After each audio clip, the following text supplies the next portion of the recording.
In my last video, I talked about the first 7 signs of mom burnout. The snapping at your kids, numbness, the fantasizing about running away. But here's what I didn't cover. The sneaky signs, the ones that feel normal until you realize they're not. I'm Nicole Byrne, a licensed marriage and family therapist in California specializing in mom burnout.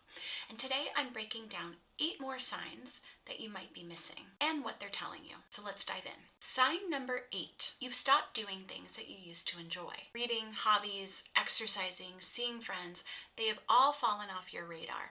And honestly, you don't even miss them anymore. Here's why this matters. Loss of interest in things you used to enjoy can be a red flag for both burnout and depression. You might tell yourself, I'm just so busy.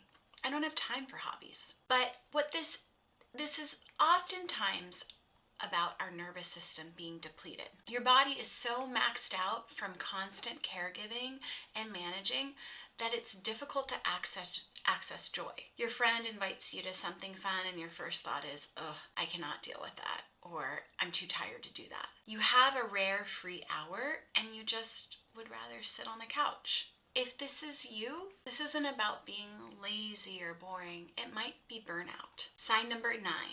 You're overfunctioning for everyone and underfunctioning for yourself. You never forget your children's dentist appointments, their permission slips, their favorite snacks. But when it comes to yourself, or if you're like me, you're yet to schedule that dermatologist appointment to look at that mole on your back. Here's what's happening. You're so busy being the family manager that you've made yourself last on the list. Every single time. Your kid mentions they're low on socks and you're already ordering more on Amazon.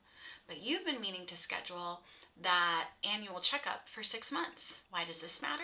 You've trained your nervous system to see everyone else's needs as urgent and your own as optional. And you probably most of the time don't even see this as a problem. You think that's just what moms do. We're selfless. But it's not. It's burnout. Sign number 10.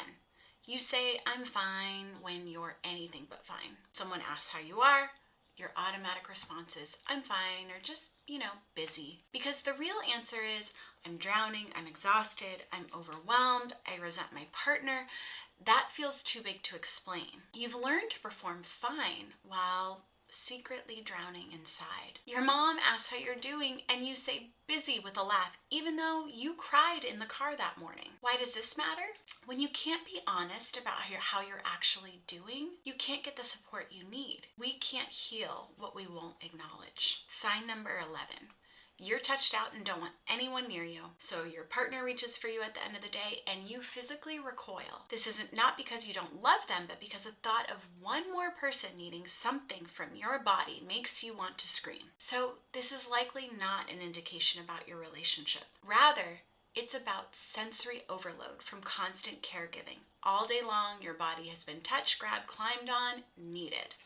And by the end of the day, your nervous system is maxed out and your skin feels raw. This means your nervous system is in overdrive and needs a break from physical contact. This is your body's version of self-preservation. Sign number 12.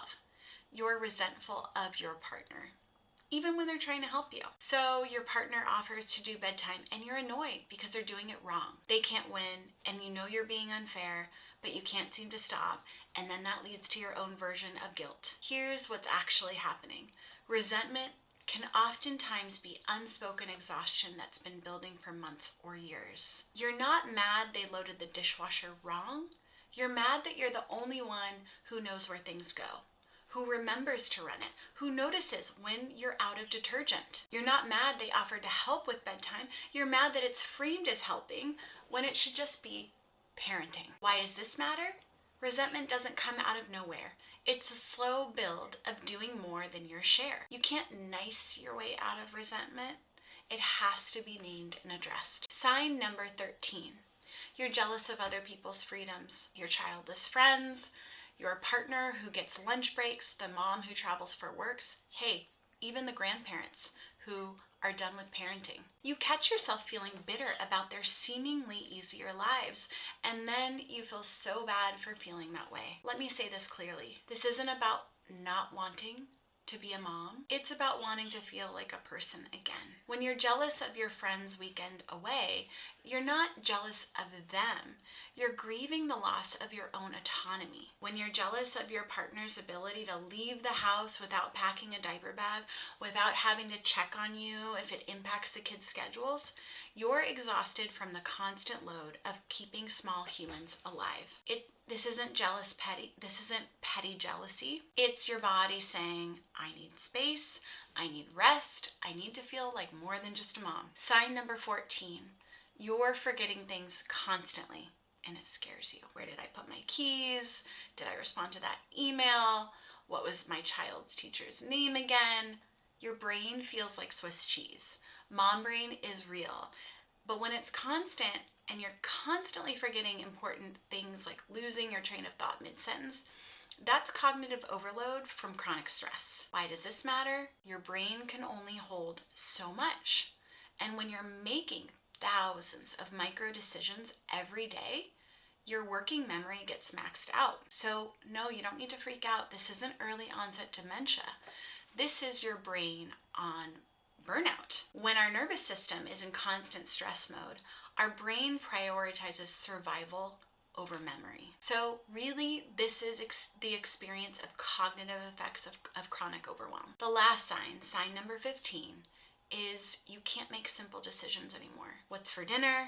The simple question sends you into a spiral, or frankly just makes you want to just freeze and not do anything. Choosing between two activities for your kid, analysis paralysis. This is decision fatigue, and it's a hallmark of burnout. Why does this matter?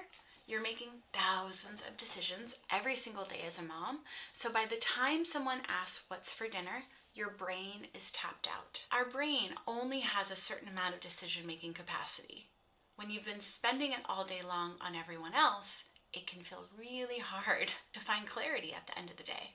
You have nothing left to give by the end. So there you have it. There's 8 more signs of mom burnout that you might be missing.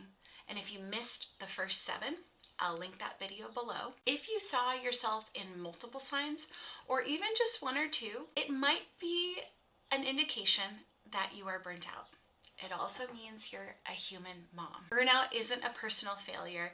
It's really a systemic a systemic problem that expects endless giving with zero to little support. I'm a licensed marriage and family therapist in California and Nevada, specializing in mom burnout. I help exhausted moms move from survival mode to feeling like they're actually living again. If you're in California or Nevada and you're thinking, I'd like some help with this, I have a free 20-minute consultation. The link is in the description below. If you want to learn a little bit more about me, I will also link my website below. Thanks for watching, and take really good care of yourself.